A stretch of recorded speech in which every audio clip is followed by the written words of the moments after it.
Medidas de tendencia central y de dispersión en datos no agrupados. Bueno, vamos a resolver el siguiente ejercicio para ver la aplicación de las expresiones para las medidas de tendencia central y de dispersión. Tenemos aquí lo siguiente.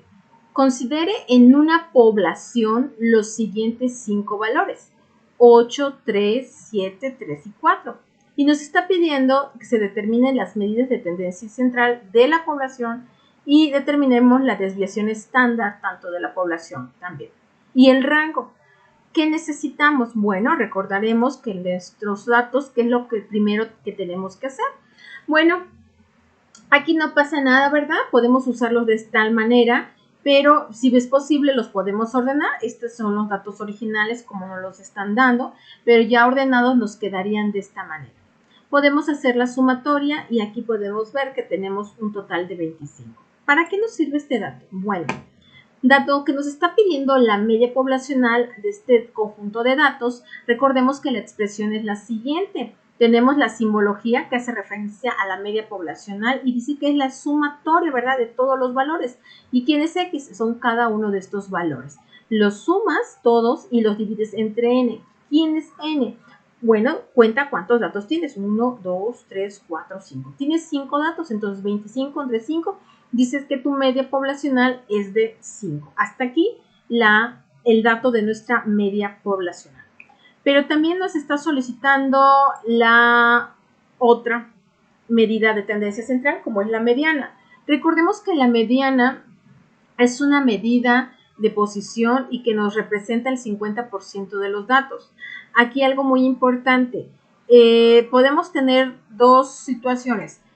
Que nuestro tamaño de los datos sea par o sea impar. Por ejemplo, en este caso, el tamaño de los datos, estamos viendo que son 5 datos, entonces n es impar porque son 5 datos. Si hubiesen sido 6 datos, estaría siendo en tamaño de la población par. ¿Ok? ¿Qué hacemos? Aquí hay una reglita o hay algunas variantes que se deben de realizar dependiendo de que si el tamaño de nuestros datos es par o impar. Bueno, ya que ordenamos nuestros datos, aquí es importante porque tenerlos ordenados, pues la mediana ya dice, ya que nos representa el punto medio de nuestros datos, si nuestro tamaño es impar, si dividimos 5 entre 2, vamos a ver que tenemos 2.5. Entonces la posición 2.5, ¿verdad? Contando de arriba hacia abajo es 1, 2 y aquí se encontraría el punto 5. Si lo hacemos de abajo hacia arriba, 1, 2 y el punto 5. ¿Qué quiere decir? Que cuando nuestro tamaño de la población es impar o de la muestra es impar, solo tendremos un solo valor en el centro y entonces nuestra mediana será ese valor que se está representando. Sin embargo, cuando nosotros tenemos un tamaño de nuestra muestra, nuestra población de tipo par, aquí imaginemos que tenemos un número más, digan 9. ¿Ok? Entonces, si nosotros dividimos 6 datos entre 2, aquí lo que estaríamos viendo que hay 3 datos. Es decir, la posición son 3 y contamos de arriba 1, 2, 3. Y si nosotros contáramos aquí de manera figurativa el 9, 1, 2, 3, prácticamente tendríamos que tenemos dos datos, el 4 y el 7. Cuando suceda esa situación, al tener dos datos, lo que hacemos es sacar la media de estos datos. Entonces, 4 más 7, ¿verdad? ¿Cuánto nos da? Nos da, pues prácticamente 11. ¿De acuerdo? Entonces, 11 entre 2, pues nos va a dar ahí una cantidad y ese valor estaría representado por nuestra mediana. Entonces, aquí nada más debemos de cuidar que si hubiese sido este dato, nuestra mediana sería de 5.5. Entonces, cuidemos esa parte. Aquí solamente estamos mostrando el ejemplo cuando n es impar. Y bueno, otra medida es la moda. La moda, como lo dice su nombre, ¿qué número se repite? ¿Qué número tiene mayor número de observaciones? Bueno, aquí observamos al tenerlos ordenados que nos permite fácilmente identificar y son 3. Es 3 el resultado que más se repite. Por lo tanto, tenemos que es unimodal, ¿verdad? Nuestro conjunto de datos y solo tenemos una moda. Continuemos ahora con las medidas, en este caso la desviación estándar poblacional y el rango. Bueno, vamos a ver que ya teniendo ordenado nuestros datos y para poder calcular la desviación estándar, bueno, es importante recordar que la expresión de la desviación estándar poblacional, ya que estamos hablando, ¿verdad? Es poblacional, la expresión es esta. Y recordemos que la diferencia entre la poblacional y la muestral es que aquí lo divido entre el total de los datos.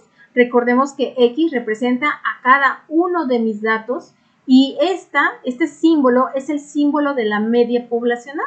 Entonces, aprovechando que ya tenemos el dato de la media poblacional, ¿qué es lo que nos dice esto? Dice, bueno, dice a cada dato réstale la media y lo que resulte lo elevas al cuadrado. ¿Qué quiere decir? Si yo a 3 le resto 5, me va a quedar menos 2. Pero ese menos 2 al elevarlo al cuadrado se va a hacer positivo y me queda 2. ¿Ok? Lo mismo con otra vez, este mismo valor. ¿Qué pasa con 4? 4 menos 5, ¿verdad? Que es nuestra media, nos queda menos 1. Menos 1 al cuadrado me va a dar 1. ¿Ok? Y aquí también tenemos 7 menos 5 me va a dar, ¿verdad? Aquí un valor positivo. 2. 2 al cuadrado es 4. Y aquí también tenemos 8 menos 5, la diferencia es 3 y ese 3 elevado al cuadrado me da 9, ¿ok? Entonces, una vez que tú sacas las diferencias y las elevaste al cuadrado, tú las tienes que sumar. Ese gran total es lo que es tu sumatoria que tienes aquí en el denominador. Y lo único que tienes que hacer es dividirla entre el total de los datos, en este caso, como es una N mayúscula, de tu población, que son 5. Entonces, la suma de estas diferencias elevadas al cuadrado es 22 dividido entre 5. Y le sacamos la raíz cuadrada, porque recordarás, si tú no le sacas la raíz cuadrada, obtendrías la varianza. Pero aquí nos podemos ir directamente, o sea, omitiendo ese paso y llegamos directamente a la desviación estándar. ¿Qué quiere decir? Que hay una dispersión de 2.09, ¿de acuerdo? Y bueno, de esta manera, complementando, ¿verdad? Si nosotros quisiéramos calcular la varianza, lo único que tienes que hacer es llevar esto, elevarlo al cuadrado y con eso obtienes la varianza. Entonces, ya sea que calcules primero la varianza y después le saques la raíz, o de forma inversa, sacas la raíz y después lo elevas al cuadrado para llegar a la varianza. Y bueno, el rango aquí nos habla que no es otra cosa que la distancia entre el valor máximo y el valor mínimo. Y ya que los tienes ordenados, tu valor máximo es 8 y tu valor mínimo es 3. Entonces esa distancia es de 5. Pues bien, esto con un pequeño número de datos, ¿verdad? Pero si fuera un poquito más grande, unos 10 o unos 15, sería un poquito más largo la metodología, pero es esta la forma, el mismo procedimiento que se tendría que llevar a cabo.